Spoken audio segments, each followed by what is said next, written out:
you already have a basic knowledge on how to file an RTI Act application. Basically, the application is to, as the Act says, the application has to be made to obtain information.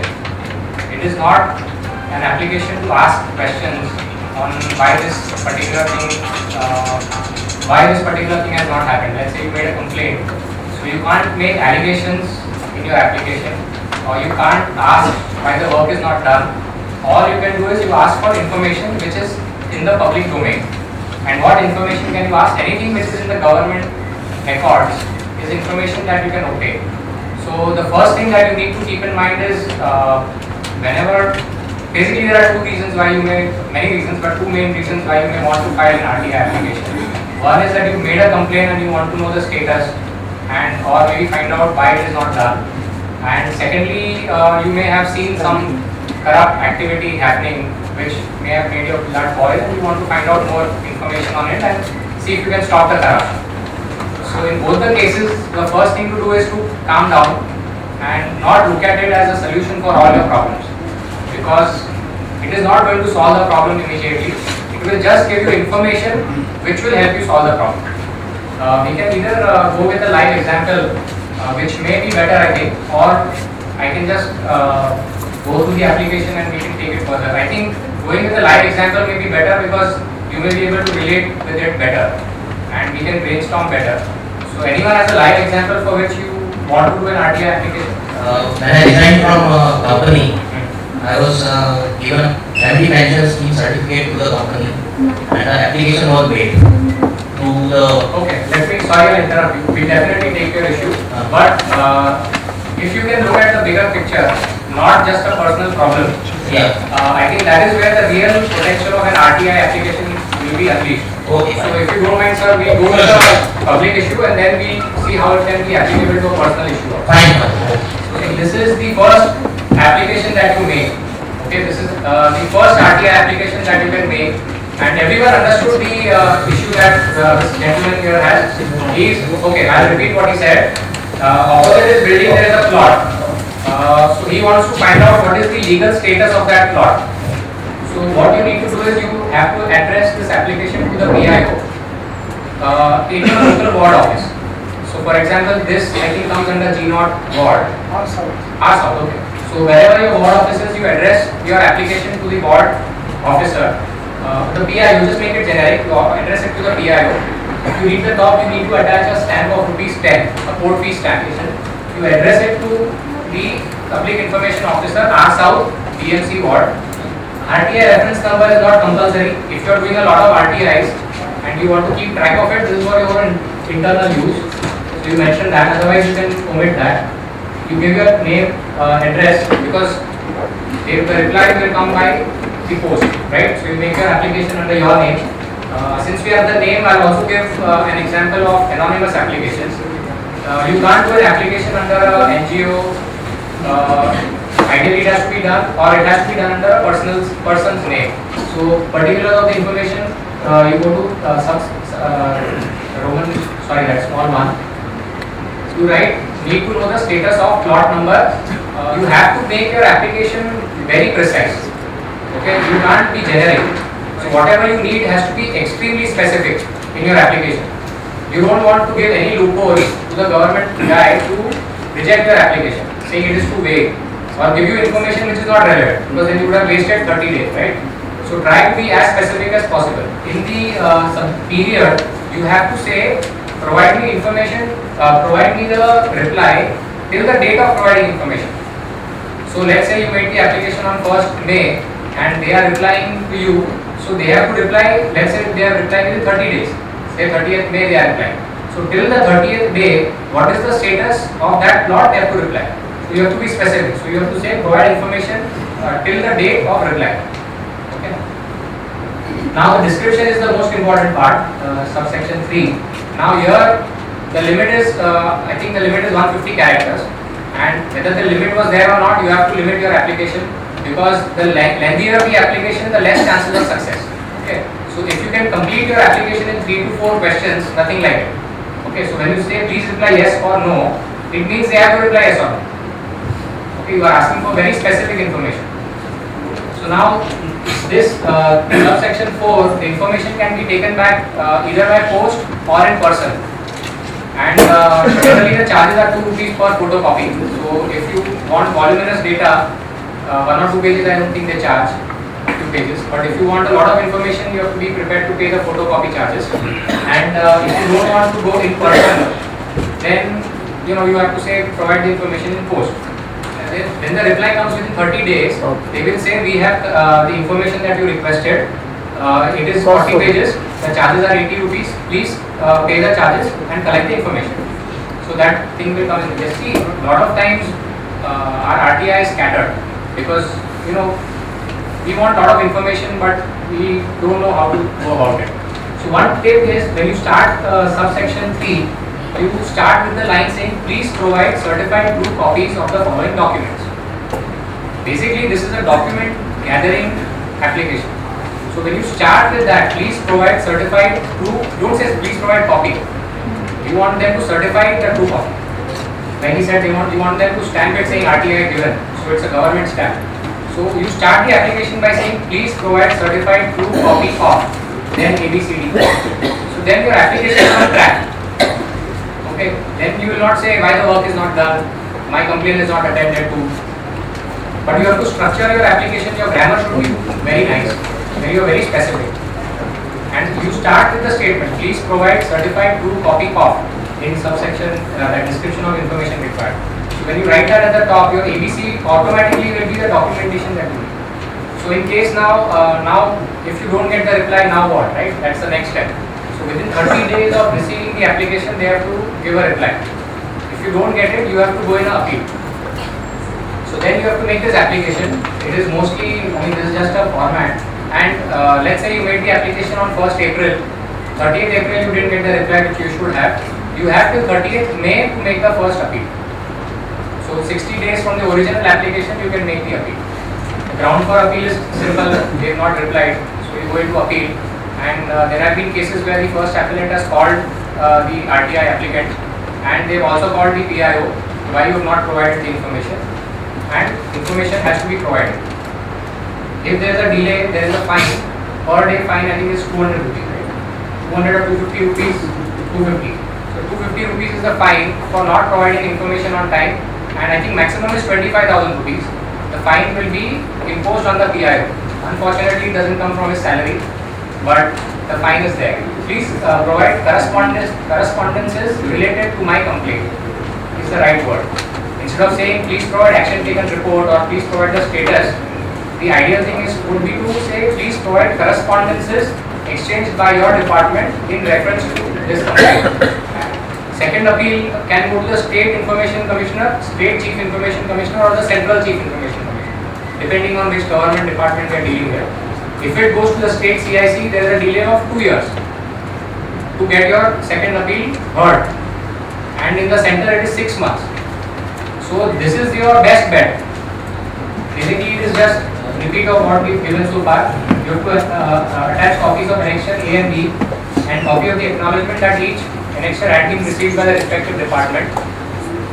And here you will be called for a hearing because the 2 officers will be called. So here you have to go in person. I have 9 questions which people had sent on email. Is it okay if I take them? Yeah. I'll try to keep it short. There is a person who stays 1 kilometer from RD station. Bungalow is 1 kilometer away. It's on the CX Central Railway line. And the developer had promised running water 2 decades ago, but they still don't have running water. So application under RTI to ascertain when we will get running water and formalities required. RTI will not tell you when you will get running water because it is not possible. What this person can do is, someone can write it down so email can be replied to. See, basically the person has to find out who provides water in that locality. Is it a municipal corporation limit or it's Gram Panchayat, or who is the government body who is supplying water? Okay.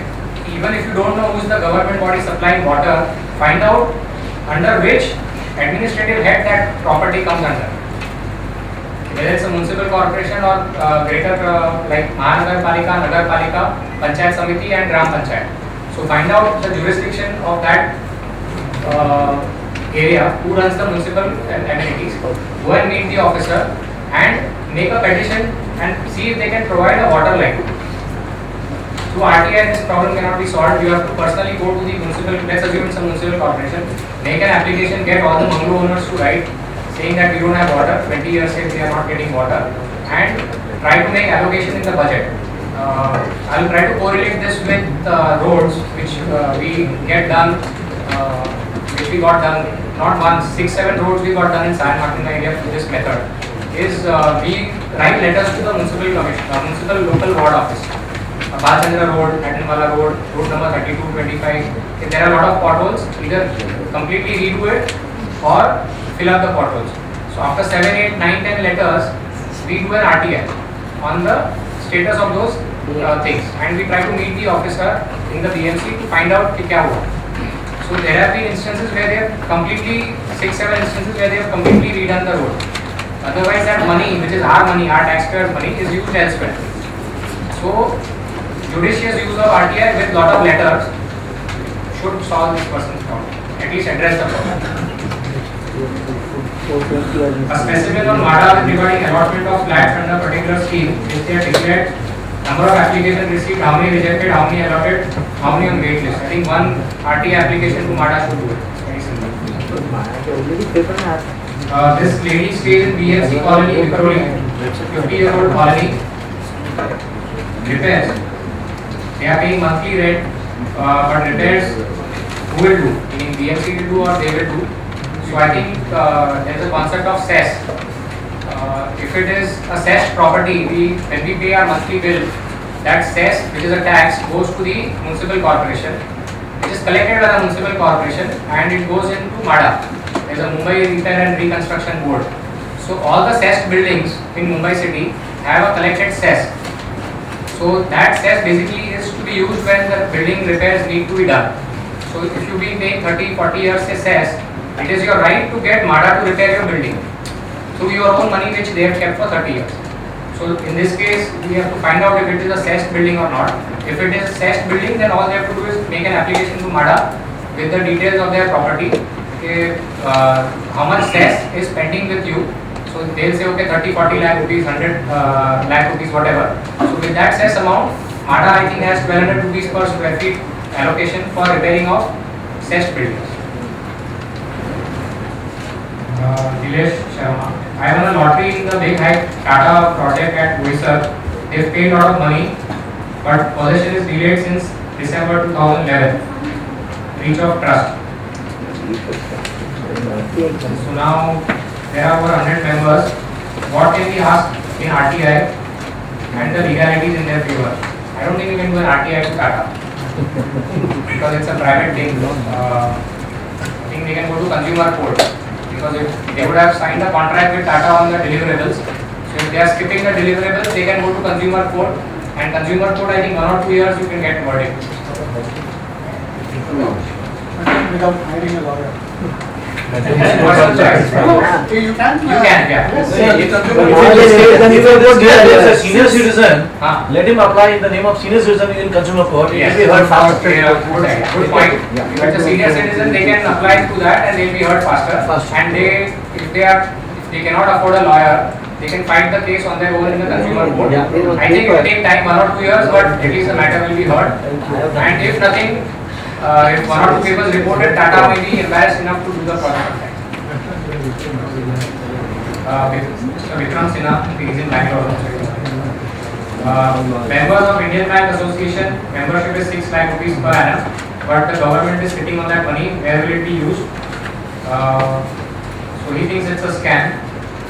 So I think you can just find out what is the corpus. Similar to your question, what is the corpus lying in the fund? Then you have to ask what provision of the Act under which this fund is going to be utilized for. Please provide a copy of the provisions of the Act.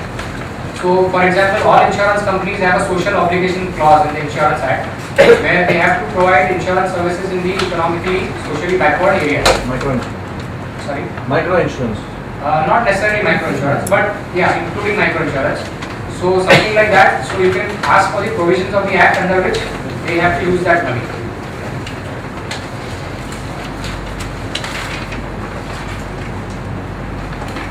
deposited a sum of 50,000 rupees with Messrs. MBM towards the dealership.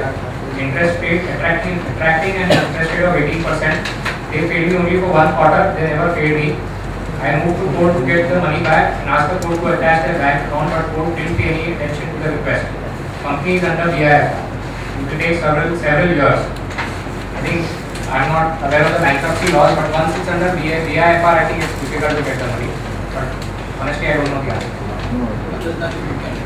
RTI under application to police, I continue to get the standard reply under inquiry. What do you do? So basically, you must have asked about a particular case, and you must have asked for the status of that case, and the police is saying it's under inquiry. So they are providing the information. So I think you should not ask the status.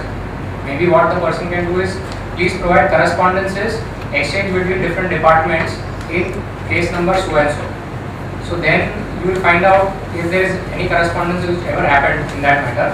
If nothing has happened, then you apply, you meet the higher authority, the DCP, the additional CP, the joint CP, and you do letters with them, and then you do an RTI with them. What is the correspondence exchange between your department and the local police station in this matter? So that is the only way to make them act a little faster. Air and noise pollution are my biggest concerns for today and for next generation. Noise pollution is a police matter and air pollution is a pollution control board matter. Okay, noise pollution, since the question is not clear, how is RTI related to this? In noise pollution, noise pollution happens quite a bit, and there are laws about it. You can call the local police station after 10 o'clock if there is any noise pollution.